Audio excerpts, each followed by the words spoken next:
Hello doctors. तो हमने immunology series start की थी जिसमें हमारा आज का टॉपिक है एक्वायर्ड इम्यूनिटी।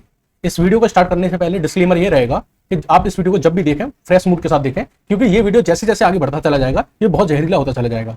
तो मूड फ्रेश करने के आपके जो भी तरीके हैं, चाय पीना, कॉफी पीना, धुएं छोड़ना, छल्ले बनाना, वो सारे इस्तेमाल करिए और उसको यूज करके आप तब इसको पढ़ने बैठिए। ठीक है, तो चलिए स्टार्ट करते हैं अपना टॉपिक और समझते हैं कि एक्वायर्ड इम्यूनिटी क्या होती है। तो इसके लिए थोड़ा बैकग्राउंड में जाते हैं। मैंने आपको अपनी प्रीवियस लेक्चर में बताया था कि ये चंदू भाई हैं।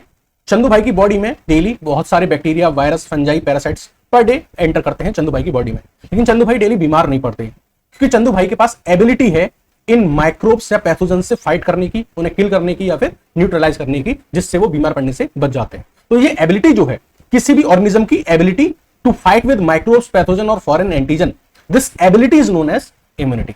सो immunity is ability the host to fight the disease causing agent.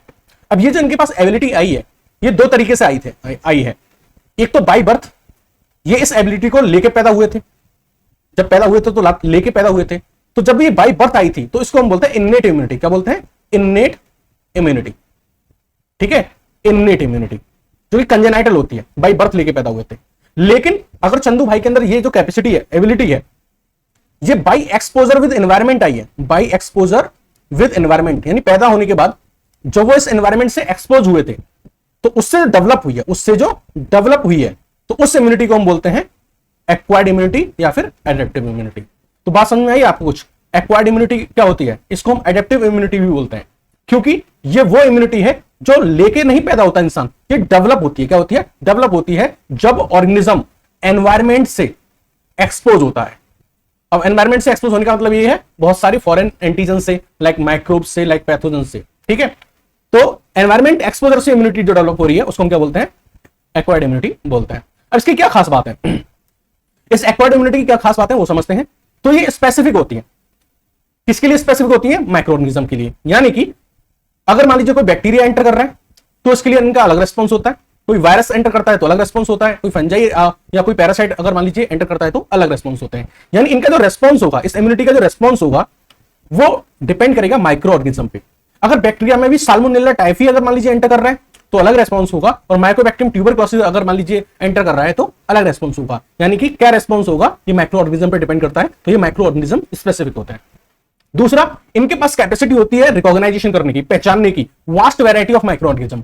अब आपको पता है कि ये माइक्रो ऑर्गेनिज्म स्पेसिफिक है और आपको पता है इस वर्ल्ड में बहुत सारे माइक्रो ऑर्गेनिज्म पाए जाते हैं, बहुत सारे तरह के बैक्टीरिया पाए जाते हैं, बहुत सारे तरह के वायरसेस पाए जाते हैं।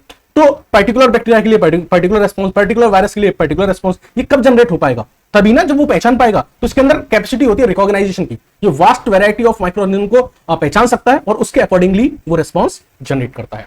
अच्छा, हमारी बॉडी में कोई बैक्टीरिया या वायरस एंटर किया तो ये हमारी जो एक्वायर्ड इम्यूनिटी जो है वो उससे फाइट करेगी।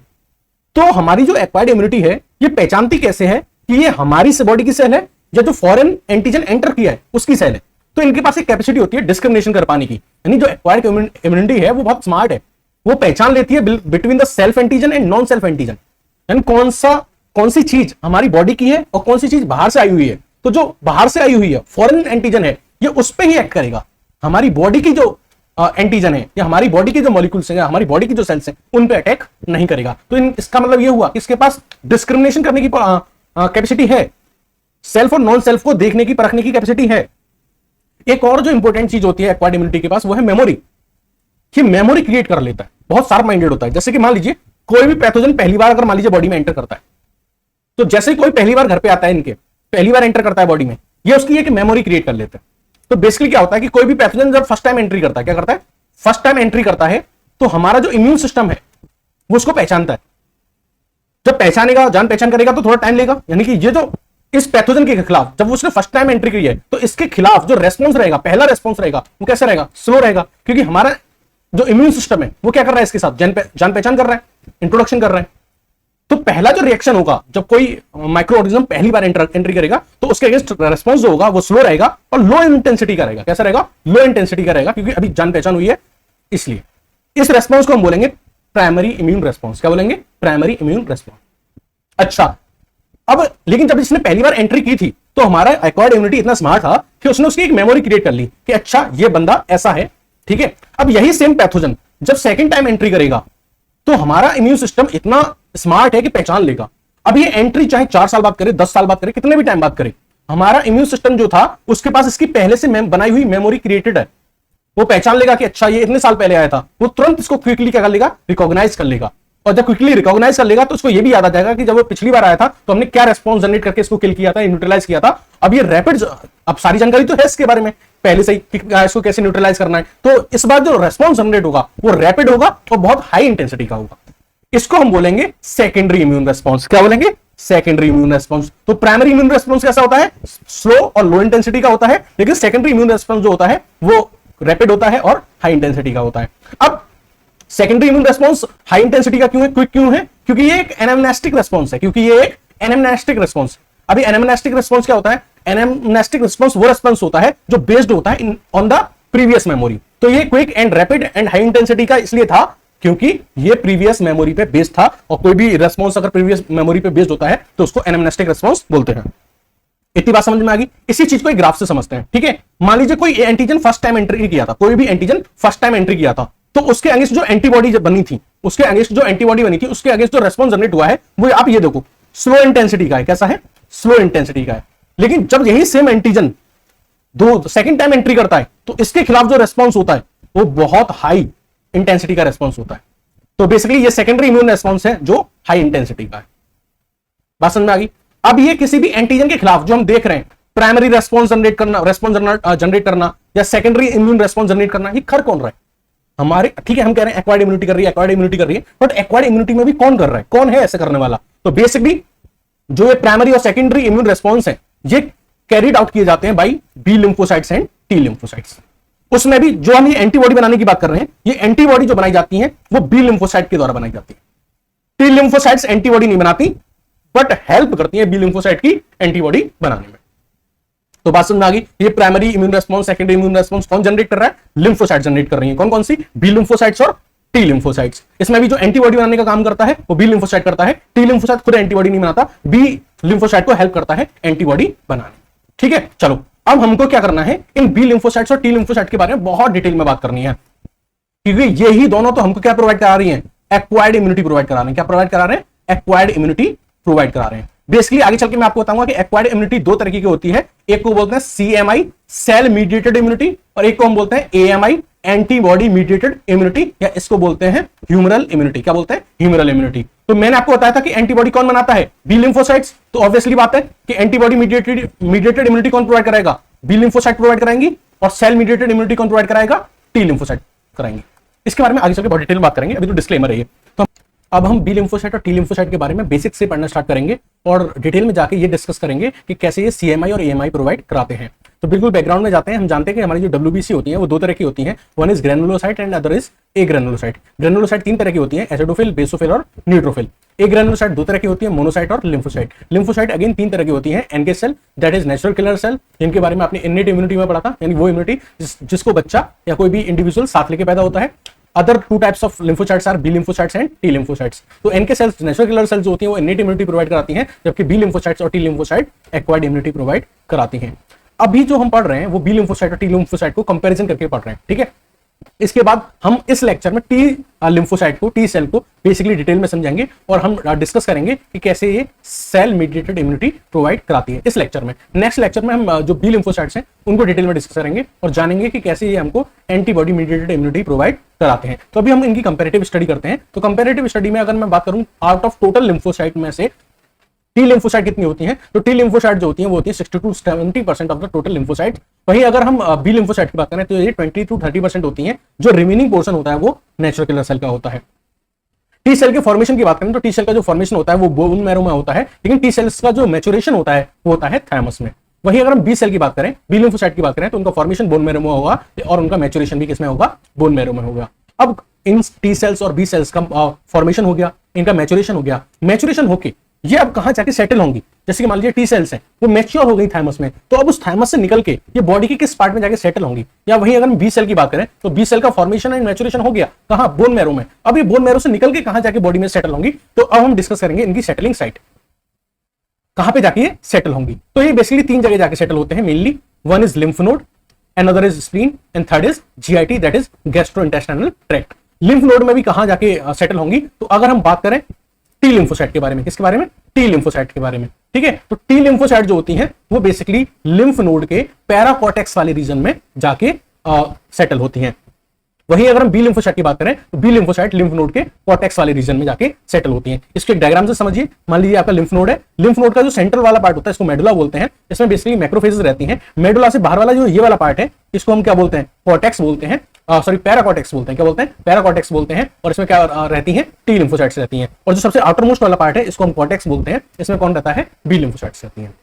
इतनी बात समझ में आ गई आपको? अब हम बात करें स्प्लीन के बारे में। तो स्प्लीन में टी लिम्फोसाइट और बी लिम्फोसाइट कहां रहेंगी? तो स्प्लीन को हमने दो पार्ट्स में डिवाइड कर दिया है, व्हाइट पल्प और रेड पल्प। बेसिकली स्प्लीन का जो व्हाइट पल्प है वो व्हाइट इसलिए होता है क्योंकि उसमें WBC प्रेजेंट होती है, और रेड पल्प इसलिए रेड होता है क्योंकि उसमें साइनुसॉइड्स होते हैं, यानी कि ब्लड फिल्ड कैविटीज होती हैं, जिसकी वजह से इनको व्हाइट और रेड कलर मिलता है। टी लिम्फोसाइट्स और बी लिम्फोसाइट्स कहां रहेंगी? तो टी लिम्फोसाइट्स रहेंगी व्हाइट पल्प में ही रहेंगी। ठीक है, लेकिन व्हाइट पल्प के कौन से रीजन में? पाल्स रीजन में। ठीक है, पाल्स रीजन में। अच्छा, बी लिम्फोसाइट कहां रहेंगी? तो बी लिम्फोसाइट भी व्हाइट पल्प में रहेंगी। लेकिन दोनों में डिफरेंस क्या है? जो आपकी टी लिम्फोसाइट्स हैं वो व्हाइट पल्प के पाल्स रीजन में रहेंगी। अभी PALS क्या है? तो this is periarteriolar lymphoid sheath.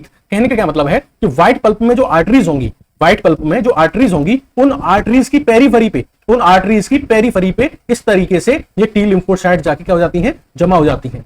ठीक है, तो व्हाइट पल्प के अंदर जो आर्टरी है, आर्टरी की जो पेरीफेरी है वहां पे जाके ये जो टी लिम्फोसाइट्स हैं वो जाके लोकेट हो जाती हैं। तो इसको हम बोलते हैं पेरी आर्टेरियोलर लिम्फोइड सीथ रीजन, जहां पे टी लिम्फोसाइट पाई जाएंगी। एंड रिमेनिंग ऑल पार्ट में आपको क्या देखने को मिलेंगी? बी लिम्फोसाइट देखने को मिलेंगी। तो ये तो हमने बात करी स्प्लीन में। अब हम बात करते हैं GIT में, यानी गैस्ट्रो इंटेस्टाइनल ट्रैक्ट में कहां रहेंगी? तो अगर हम टी लिम्फोसाइट की बात करें तो टी लिम्फोसाइट हमारे जो विलाई होती हैं, विलाई की जो एपिथेलियल सेल्स होती हैं वहां रहती हैं। जैसे कि मान लीजिए ये आपकी विलाई है, आपको पता है GIT में। ठीक है, आपका जो इंटेस्टाइन वाला पार्ट होता है, स्मॉल इंटेस्टाइन, उसमें क्या प्रेजेंट होती है? विलाई प्रेजेंट होती है इस तरीके से, फिंगर लाइक प्रोजेक्शन, है ना। अभी विलाई किस सेल से मिलकर बनी हुई है? एपिथेलियल सेल से। किससे? एपिथेलियल सेल से। ये एपिथेलियल सेल्स। ठीक है, तो इनके अंदर कौन प्रेजेंट है? T lymphocytes. टी लिम्फोसाइट्स, बात समझ आ गई? तो टी लिम्फोसाइट कहां पाई जाएंगी? Intra epithelial lymphocytes. ठीक है, तो ये विलाई की जो एपिथेलियम है वहां पाई जा रही है। अच्छा, अगर हम बी लिम्फोसाइट की बात करें तो वो कहां पाई जाएंगी? तो ये जो विलाई है इनके बेस पे प्रेजेंट होता है माल्ट। क्या प्रेजेंट होता है? Malt, that is mucosal associated lymphoid tissue. इसी को हम बोलते हैं पेयर्स पैचेस। आपने GIT में पढ़ा होगा। ठीक है, तो इस माल्ट में, इस पेयर्स पैचेस में क्या पाई जाती है? बी लिम्फोसाइट्स पाई जाती हैं। तो दोनों की लोकेशन क्लियर होगी। टी लिम्फोसाइट कहां पाई जाएंगी?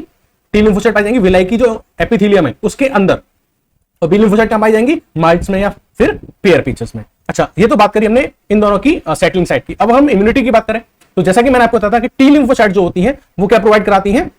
सेल मीडिएटेड इम्यूनिटी प्रोवाइड कराती हैं। क्या प्रोवाइड कराती हैं? सेल मीडिएटेड इम्यूनिटी प्रोवाइड कराती हैं। इसका मतलब क्या है? इसका मतलब ये है कि जो टी लिम्फोसाइट्स हैं वो खुद जाके, जो आपका एंटीजन है, जो फॉरेन एंटीजन है, वो सेल्स खुद जाके फाइट करेंगी। सेल्स उस एंटीजन से जाके इंटरेक्ट करेंगी और उसको किल करेंगी, उसको न्यूट्रलाइज करेंगी। लेकिन जो बी लिम्फोसाइट्स होती हैं वो प्रोवाइड कराती हैं एंटीबॉडी मीडिएटेड इम्यूनिटी। जो बी लिम्फोसाइट्स होती हैं वो खुद नहीं आती, वो एंटीबॉडी तैयार करती हैं, कुछ प्रोटीन के मॉलिक्यूल्स तैयार करते हैं जिनको हम एंटीबॉडी बोलते हैं। वो एंटीबॉडीज जो होती हैं वो जाके उस एंटीजन को न्यूट्रलाइज करती हैं, डिस्ट्रॉय करती हैं। तो ये क्योंकि ये एंटीबॉडी बना के काम कर रहा है तो उसको एंटीबॉडी मीडिएटेड इम्यूनिटी बोलते हैं, या फिर इसको ह्यूमरल इम्यूनिटी भी बोलते हैं। और ये खुद जाके काम कर रहा है, सेल्स खुद जा रही है, इसलिए हम इसको क्या बोलते हैं? सेल मीडिएटेड इम्यूनिटी बोलते हैं। तो ये आपको याद रखना है कि T cells provide cell mediated immunity and B cell provide antibody mediated immunity. T helper cells के बारे में हम बेसिक बातें कर चुके थे, अब हम डिटेल डिस्कशन करेंगे। तो सबसे पहले स्टार्ट करते हैं टाइप्स ऑफ टी लिम्फोसाइट्स के बारे में। तो 4 तरह की टी लिम्फोसाइट होती हैं। पहला होता है टी हेल्पर, सेकंड होती है टी किलर या टी साइटोटॉक्सिक, तीसरा होता है टी सप्रेसर, और फोर्थ होता है टी मेमोरी सेल्स। तो देखो, जब भी कोई पैथोजन आपकी बॉडी में एंटर करता है या कोई भी फॉरेन एंटीजन आपकी बॉडी में एंटर करता है तो वो सबसे पहले जो इंटरेक्ट करता है वो इंटरेक्ट करता है एंटीजन प्रेजेंटिंग सेल्स के साथ। ठीक है, अभी एंटीजन प्रेजेंटिंग सेल मैक्रोफेज हो सकती है, बी लिम्फोसाइट हो सकती है, डेंड्राइटिक सेल्स हो सकती हैं। इनका नाम क्या है? एंटीजन प्रेजेंटिंग सेल्स, यानी कि एंटीजन को प्रेजेंट करने वाली सेल्स। तो ये सेल्स एंटीजन को किसको प्रेजेंट करेंगी? तो ये जो एंटीजन प्रेजेंटिंग सेल्स हैं ये इस एंटीजन को अपने साथ कैरी करके कहां प्रेजेंट करती हैं? टी हेल्पर सेल्स को प्रेजेंट करती हैं। टी लिम्फोसाइट्स को रिप्रेजेंट करती हैं, लेकिन टी लिम्फोसाइट्स में भी किसको? पहले वाले को, टी हेल्पर सेल को क्या करती हैं? रिप्रेजेंट करती हैं। तो जैसे ही ये जो टी हेल्पर सेल है ये इस एंटीजन को रिकॉग्नाइज करेगी। ठीक है, अब रिकॉग्नाइज कैसे करेगी? तो ये जो टी हेल्पर सेल है इसके पास रिसेप्टर्स होते हैं।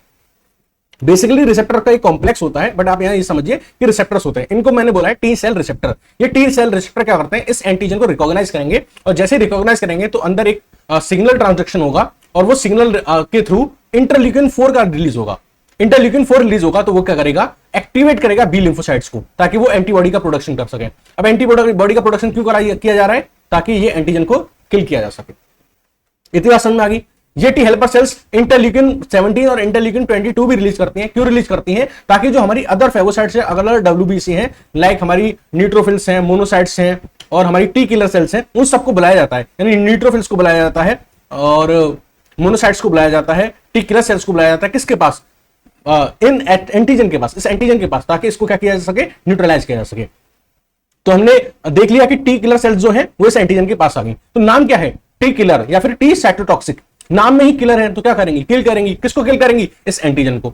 तो जो हमारी टी किलर सेल्स होती हैं वो क्या करती हैं, हमारा जो इन्फेक्टेड टारगेट सेल है या कैंसर सेल है या कोई पैथोजन की सेल है, उसको क्या करते हैं, किल करती हैं। अब किल कैसे करती हैं, तो 2 एंजाइम होते हैं इनके पास, एक का नाम है ग्रेंजाइम और एक का नाम है परफोरिन। तो ये टी किलर सेल जब इस एंटीजन के पास पहुंचेगी, मान लो कि जो एंटीजन था ये एक बैक्टीरिया की सेल थी, क्या थी, बैक्टीरिया की सेल थी, तो सबसे पहले इसके पास जाएगा परफोरिन। वो परफोरिन क्या करेगा, इस बैक्टीरिया की सेल में पोर्स क्रिएट करेगा। क्या क्रिएट करेगा, पोर्स क्रिएट करेगा, क्योंकि नाम क्या है, परफोरिन। एक बार पोर्स क्रिएट हो गए तो फिर इसमें जाएगा ग्रेंजाइम्स। ग्रेंजाइम्स इसकी सेल में एंटर करेंगे और फिर इस बैक्टीरिया सेल को क्या कर देंगे, डिस्ट्रॉय कर देंगे। तो इस तरीके से जो आपकी टी किलर सेल है उसने क्या किया, आपकी जो इन्फेक्टेड सेल थी या पैथोजन था उसको किल कर दिया। साथ ही साथ अगर कोई अदर फॉरेन की body cell, other foreign body cell आपकी बॉडी में एंटर करती है, या आपने देखो जब ऑर्गन ट्रांसप्लांट करते हैं तो जो सेल्स अगेंस्ट उसके वर्क करती हैं, उसकी किलिंग करती हैं, वो भी कौन सी होती हैं, टी किलर या टी साइटोटॉक्सिक सेल्स होती हैं। ठीक है, अब मान लीजिए कि आपका जो भी पैथोजन था उसकी किलिंग हो गई और सारा कुछ हो गया। अब आप क्या करेंगे, इन सारी सेल्स को सप्रेस करेंगे।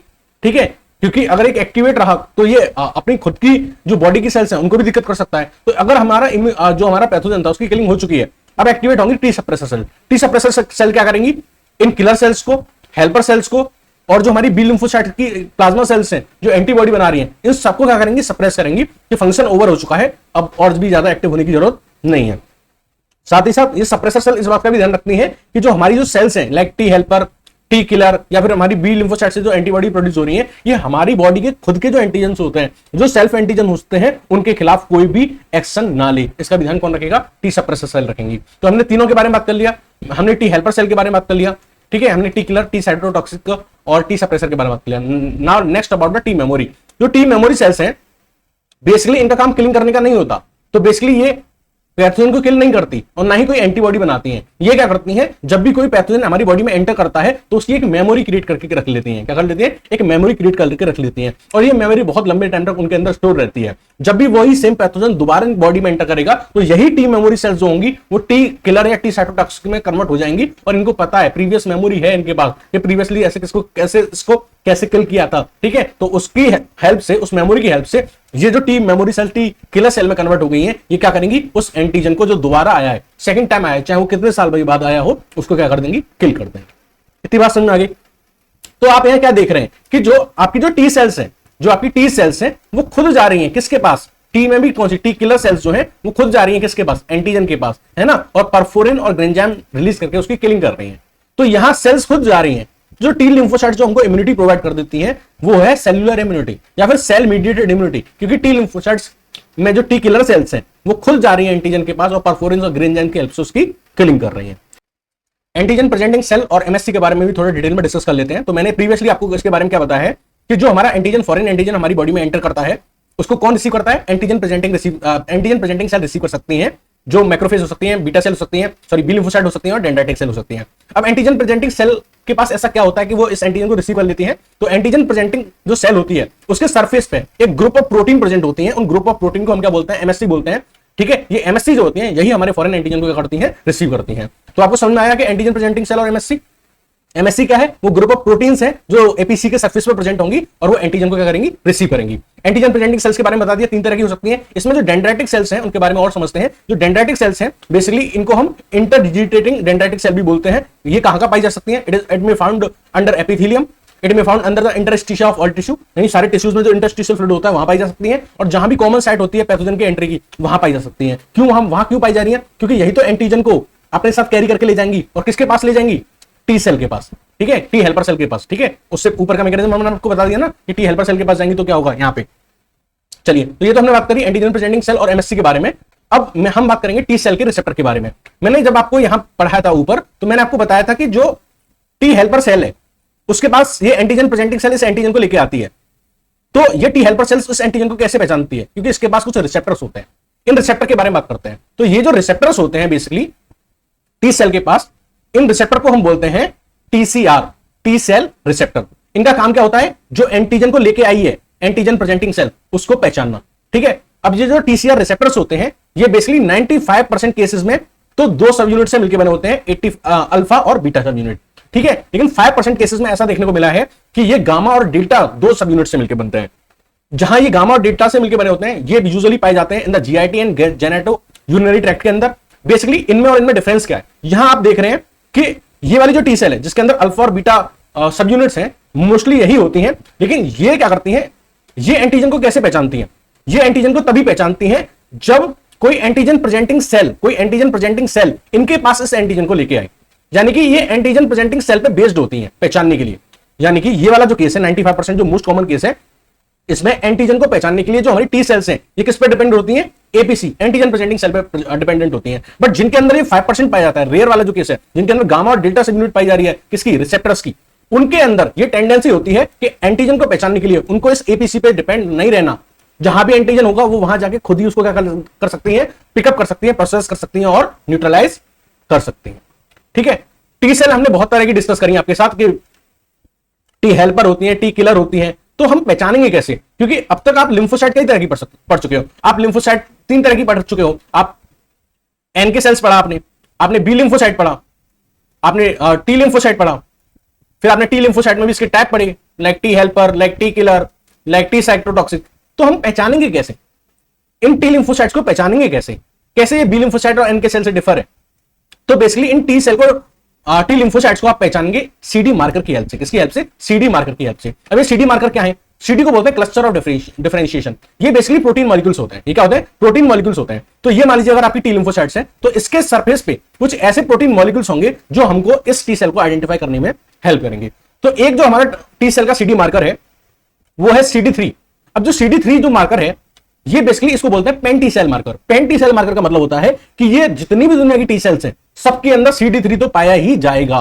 तो CD3 is compulsory for the T cell, universal है कि अगर CD जो टी सेल है, अगर कोई सेल टी सेल है तो उसके अंदर CD3 प्रोटीन होगी ही होगी।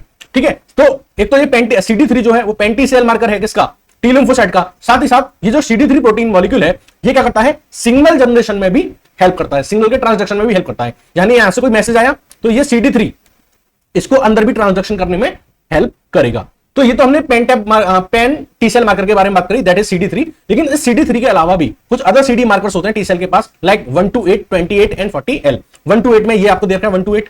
इसमें जो आपको पता है, मैंने एक तो बताई दी आपको कि CD3 तो सब में होगा, CD3 तो सब में होगा, यूनिवर्सल है। लेकिन अगर CD3 के साथ CD4 भी पाया जा रहा है तो आप रिकॉग्नाइज करेंगे कि ये क्या है, टी हेल्पर सेल है। लेकिन अगर किसी के अंदर CD3 के साथ CD8 पाया जा रहा है तो ये कौन सी है, टी किलर सेल है या टी साइटोटॉक्सिक है। तो बात समझ में आ गई। टी लिम्फोसाइट को कैसे पहचानोगे कि सर इसके पास CD3 होगा। अच्छा, टी हेल्पर को कैसे पहचानोगे कि सर इसके पास CD3 के साथ साथ CD4 भी होगा। टी किलर को कैसे पहचानोगे कि सर इसके पास CD3 के साथ साथ CD8 भी होगा। अगर रेशियो की बात करूं CD4 to CD8 it is 2:1। या फिर मैं बात करूं टी हेल्पर और टी किलर सेल का जो रेशियो होता है वो होता है 2:1। यानी number of T helper cell जो होती है वो डबल टाइम्स होती है टी किलर की। ये जो रेशियो होता है CD4 to CD8 ये रेशियो इंक्रीज कर जाता है कब, जब CD4 इंक्रीज करे। अगर मान लीजिए अपर वाला जो है ये अगर इंक्रीज करेगा तो ये रेशियो की वैल्यू क्या बढ़ेगी। तो अगर CD4 के इंक्रीज होने से CD4 to CD8 ratio increase होता है तो यह कंडीशन को देखने को मिलती है सार्कोइडोसिस में। ठीक है, CD4 क्या है, बेसिकली टी हेल्पर सेल तो है, और CD8 क्या है, टी किलर सेल है। तो कहने का मतलब अगर टी हेल्पर सेल कहीं बढ़ती है तो ये रेशियो बढ़ता है, और टी हेल्पर सेल्स कहां बढ़ती है, सार्कोइडोसिस के केस में। अच्छा, ये रेशियो कम हो रहा है, ये रेशियो कम होगा कब, जब CD8 डिक्रीज करे। यानी टी हेल्पर सेल्स डिक्रीज कब करती हैं, ये डिक्रीज करती हैं HIV के केस में, एड्स के केस में।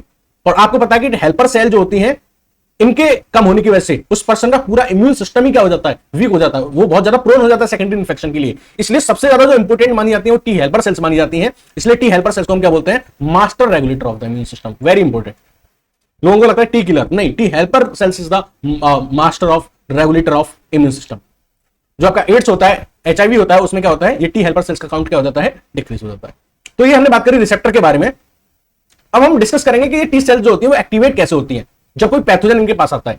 या कोई एंटीजन के पास आता है। तो मैकेनिज्म क्या था, कोई भी एंटीजन हमारी बॉडी में एंटर किया, सबसे पहले मीटिंग हुई एंटीजन प्रेजेंटिंग सेल के साथ। एंटीजन प्रेजेंटिंग सेल के पास क्या है, एमएससी मॉलिक्यूल है। वो एमएससी मॉलिक्यूल इस एंटीजन को क्या करेंगे, अपने साथ लाएंगे और अपने साथ ले जाके ये एंटीजन प्रेजेंटिंग सेल इस एंटीजन को कहां ले जाएगी, टी सेल के पास। और टी सेल में भी किसके पास ले जा सकती है, टी हेल्पर सेल के पास ले जाएगी। ठीक है, टी हेल्पर सेल को कैसे पहचानोगे, क्योंकि इसके पास CD4 प्रोटीन होगी। तो क्या आपको यहां CD4 प्रोटीन दिख रही है, तो यहां बेसिकली आपको दो सेल दिख रही हैं, एक एपीसी एंटीजन प्रेजेंटिंग सेल, तो ये वाला जो हिस्सा है, ये वाला, ये है एंटीजन प्रेजेंटिंग सेल। और ये वाला जो हिस्सा है, ये क्या है, बेसिकली ये तो है एंटीजन प्रेजेंटिंग सेल, और ये है क्या आपकी टी सेल। टी सेल में भी क्योंकि यहां पे CD4 प्रेजेंट है, तो ये कौन सी है, हेल्पर सेल। अच्छा, मेरे को यह बताना है कि ये एंटीजन इस टी सेल को एक्टिवेट कैसे करता है। तो मेरे को यह बताना है कि जो टी सेल है इसके पास एक कॉम्प्लेक्स होता है, ठीक है, जिसको बोलते हैं TCR कॉम्प्लेक्स। इसका पूरा नाम है टी सेल रिसेप्टर कॉम्प्लेक्स। तो रिसेप्टर तो हम पढ़ के आए हैं, तो यानी रिसेप्टर होगा और कुछ चीजें और होंगी। तो मैंने जब आपको रिसेप्टर बताए थे तो आपको याद आ रहा है कुछ, मैंने दो रिसेप्टर बताए हैं, एक तो अल्फा बीटा वाले और गामा डेल्टा वाले। मोस्ट कॉमन कौन से हैं, 95% केसेस में अल्फा बीटा वाले। तो यहां क्या आपको अल्फा बीटा दिख रहा है, क्या ये आपको अल्फा बीटा दिख रहे हैं। तो बेसिकली क्या होता है, ये जो हमारी टी सेल होती है, ये हमारी जो टी सेल होती है, इसके पास एक TCR कॉम्प्लेक्स होता है, टी सेल रिसेप्टर कॉम्प्लेक्स होता है। उसमें क्या होते हैं, जब TCR कॉम्प्लेक्स है तो उसमें क्या होंगे, टी सेल रिसेप्टर होंगे, कौन से वाले, अल्फा और बीटा वाले। इसके अलावा भी इसके पास क्या होती हैं, CD3 प्रोटीन्स होती हैं, कौन सी, ईटा गामा और ईटा डेल्टा। यहां आप देख रहे हो ईटा गामा और ईटा डेल्टा। अच्छा, इसके अलावा और क्या होता है, जीटा मॉलिक्यूल होते हैं। क्या होता है, जीटा मॉलिक्यूल, ये जीटा चेन आपको दिख रही है, जीटा चेन। इसके अलावा क्या होता है, CD4 या CD8 प्रोटीन। तो यहां आपको दिख रहा है, अगर टी हेल्पर सेल है तो CD8 होगा, और टी किलर सेल है तो CD8 होगा। अच्छा, ये सारी चीजें मिलकर क्या बनाती हैं, TCR कॉम्प्लेक्स बनाती हैं। और ये TCR कॉम्प्लेक्स ही क्या करता है, ये जो एंटीजन आ रहा है ना, पेप्टाइड एंटीजन, जिसको कौन लेके आ रहा है, एंटीजन प्रेजेंटिंग सेल। ये जो एंटीजन प्रेजेंटिंग सेल ये लेके आ रही है एंटीजन को, ये जो पेप्टाइड एंटीजन है वो ये है, ये, और ये एंटीजन प्रेजेंटिंग सेल ये है। तो ये जो पूरा कॉम्प्लेक्स है, ये पूरा का पूरा जो कॉम्प्लेक्स है, TCR कॉम्प्लेक्स, जो इन चीजों से मिलकर बना हुआ है, ठीक है, ये क्या करेगा, इस पेप्टाइड एंटीजन को रिकॉग्नाइज करेगा, जिसको एंटीजन प्रेजेंटिंग सेल लेके आई है। अच्छा, रिकॉग्नाइज कर लिया इसने, अब क्या करेगा, तो टी सेल क्या करेगी, एक सिग्नल जनरेट करेगी।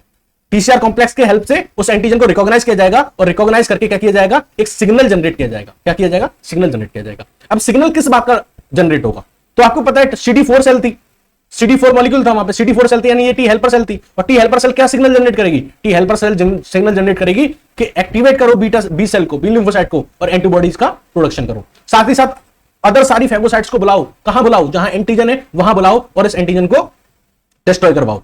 अगर मान लीजिए यहां पे CD4 की जगह CD8 होता, यहां पे CD4 की जगह ये CD8 होता इस जगह, तो क्या होता, ये टी किलर सेल्स होती। क्या होती, टी किलर सेल्स होती। और टी किलर सेल्स होती तो क्या सिग्नल जनरेट होता कि ये जो एंटीजन है इसको क्या करो, किल करो। किल कैसे करेंगे, परफोरिन और ग्रेंजाइम्स की हेल्प से। बात समझ में आ गई, बात समझ में आ गई। ये CD4 सेल्स और CD8 सेल कैसे वर्क करती हैं, इनके मैकेनिज्म को भी समझते हैं डिटेल में। इनके मैकेनिज्म में ही आपका जो कंसेप्ट है सेल मेडिएटेड इम्यूनिटी का, वो छुपा हुआ है। तो बेसिकली मैंने आपको बताया था कि सेल मेडिएटेड इम्यूनिटी किसके द्वारा दी जाएगी, टी लिम्फोसाइट के द्वारा। टी लिम्फोसाइट में भी किसके द्वारा, टी हेल्पर सेल्स और टी किलर सेल। अब ये टी हेल्पर सेल कैसे सेल मेडिएटेड इम्यूनिटी प्रोवाइड करा रही है वो समझते हैं। तो कहानी वहीं से शुरू होती है। एक एंटीजन था, ये बॉडी में एंटर किया, एपीसी ने एमएससी की हेल्प से इसको रिसेप्ट किया, रिसेप्ट करके इसको किसके पास ले गई, टी हेल्पर सेल के पास ले गई, या फिर टी किलर सेल के पास ले गई। टी हेल्पर सेल के पास ले जाएगी तो क्या होगा, टी हेल्पर सेल के पास ले जाएगी तो टी हेल्पर सेल्स एक्टिवेट होंगी, है ना। एक्टिवेट होंगी तो वो बेसिकली टी हेल्पर सेल तीन तरह की होती हैं, T helper 1, T helper 2, T helper 17। T helper 1 जो एक्टिवेट होंगी तो वो क्या रिलीज करेंगी, इंटरल्यूकिन 2। इंटरल्यूकिन 2 क्या करेगा, अगेन एक्टिवेट करेगा किसको, टी हेल्पर 1 सेल को। मैंने आपको क्या बताया कि ये जो एंटीजन था इसने किसको एक्टिवेट किया, टी हेल्पर सेल्स को एक्टिवेट किया। टी हेल्पर सेल्स अगेन तीन तरह की हैं, टी हेल्पर 1, टी हेल्पर 2 और T helper 17। T helper 1 release करेंगे इंटरल्यूकिन 2 जो एक्टिवेट करेगा किसको, अगेन टी हेल्पर 1 सेल्स को। इसके साथ साथ टी हेल्पर 1 जो है वो इंटरल्यूकिन 12 रिलीज करती हैं और TNF गामा रिलीज करती हैं, जो क्या करेगा, ग्रेनुलोमा फॉर्मेशन में हेल्प करेगा। साथ ही साथ जो आपकी टी हेल्पर 2 सेल्स हैं वो रिलीज करते हैं इंटरल्यूकिन 4, इंटरल्यूकिन 5 और इंटरल्यूकिन 13। इंटरल्यूकिन 13 जो होता है वो म्यूकस प्रोडक्शन में हेल्प करता है। इंटरल्यूकिन 5 जो होता है वो इजिनोफिल के एक्टिवेशन में हेल्प करता है। और इंटरल्यूकिन जो 4 होता है वो आइसोटाइपिक स्विचिंग में हेल्प करता है। अभी आइसोटाइपिक स्विचिंग क्या होती है इसके बारे में डिटेल में हम बताएंगे नेक्स्ट वीडियो लेक्चर में। यहां इतना जानिए कि जो आपकी बी सेल्स होती हैं उनके पास बेसिकली IgM और IgD इन्हीं के रिसेप्टर होते हैं, ठीक है। लेकिन इनको बनानी तो सारी एंटीबॉडी है, IgG भी बनानी है, IgA भी बनानी है, IgM भी बनानी है, IgD भी बनानी है और IgE भी बनानी है। लेकिन इनके पास रिसेप्टर सिर्फ IgM और IgD के लिए होते हैं। तो ये बी सेल आइसोटाइप स्विचिंग में जाती है। तो बी सेल जब आइसोटाइप स्विचिंग में जाती है तब जाके ये इतने तरह की एंटीबॉडी बना सकती है। अगर ये आइसोटाइप स्विचिंग में नहीं जाएंगी तो सिर्फ ये IgM ही बना पाती है। बाकी डिटेल में नेक्स्ट वीडियो लेक्चर में, ठीक है। तो ये जो टी हेल्पर 2 सेल्स रिलीज कर रही है इंटरल्यूकिन 4, 5 एंड 13, बेसिकली ये रेस्पॉन्सिबल होते हैं किसमें, एलर्जिक रिएक्शंस में, लाइक अस्थमा में। इंटरल्यूकिन सॉरी जो हमारी टी हेल्पर सेल 17 है, ये क्या रिलीज करती है, ये रिलीज करती है इंटरल्यूकिन 17 और 22। वो क्या करेंगे, अदर जो हमारी डब्ल्यूबीसी है, फैगोसाइट्स हैं, उनको इस एंटीजन के पास क्या करेंगे, कलेक्ट करेंगे ताकि इसको किल किया जा सके। इतनी बात समझ में आ गई। अच्छा, अब नेक्स्ट बात करते हैं टी किलर सेल के बारे में, या टी साइटोटॉक्सिक सेल्स के बारे में। वो कैसे सेल मीडिएटेड इम्यूनिटी प्रोवाइड कराती हैं। तो ये कैसे टी किलर सेल्स हैं, तो काम क्या होगा, किलिंग करने का। तो दो तरह के मैकेनिज्म होते हैं इनके पास किलिंग करने के, मैकेनिज्म 1 और मैकेनिज्म 2। मैकेनिज्म 1 में क्या होता है कि जो आपकी टी किलर सेल्स हैं, जो आपकी टी किलर सेल्स हैं, इनके पास होता है CD95 लिगेंड। ये CD95 लिगेंड जो होता है, ये फाइंड आउट करता है कि हमारी बॉडी में ऐसी कौन सी सेल्स हैं जो एपोप्टोसिस करना चाह रही हैं, जो मरना चाह रही हैं, सुसाइड करना चाह रही हैं। और जो सेल्स सुसाइड करना चाहती हैं उनके पास होता है CD95। और इन टी किलर सेल्स के पास क्या है, CD95 लिगेंड। तो ये जो टी किलर सेल्स हैं, ये एपोप्टोटिक सेल्स को ढूंढती हुई जाती हैं और अपने CD95 लिगेंड को अटैच कर लेती हैं उन एपोप्टोटिक सेल के CD95 के साथ, और इस तरीके से क्या करती हैं, इन सेल का एपोप्टोसिस करा देती हैं। तो एक तरीका तो ये है किलिंग का। दूसरा तरीका मैंने आपको बताया था बाय द परफोरिन ग्रेंजाइन पाथवे, जिसमें ये सेल्स क्या करती हैं, उस एंटीजन के पास जाती हैं, परफोरिन की हेल्प से उसकी बॉडी में पोर क्रिएट करती हैं, और ग्रेंजाइम की हेल्प से उस एंटीजन की बॉडी को डिस्ट्रॉय कर देती हैं। जैसे बैक्टीरिया की सेल थी, परफोरिन एंटर किया, पोर्स की क्रिएट करे, पोर्स के एंटर होने क्रिएट होने के बाद इसमें ग्रेंजाइम एंटर किया, ग्रेंजाइम ने क्या किया, इस सेल को डिस्ट्रॉय कर दिया। So this was all about the B lymphocyte, T lymphocyte and the cell mediated immunity by the T lymphocyte. Thank you and have a nice day.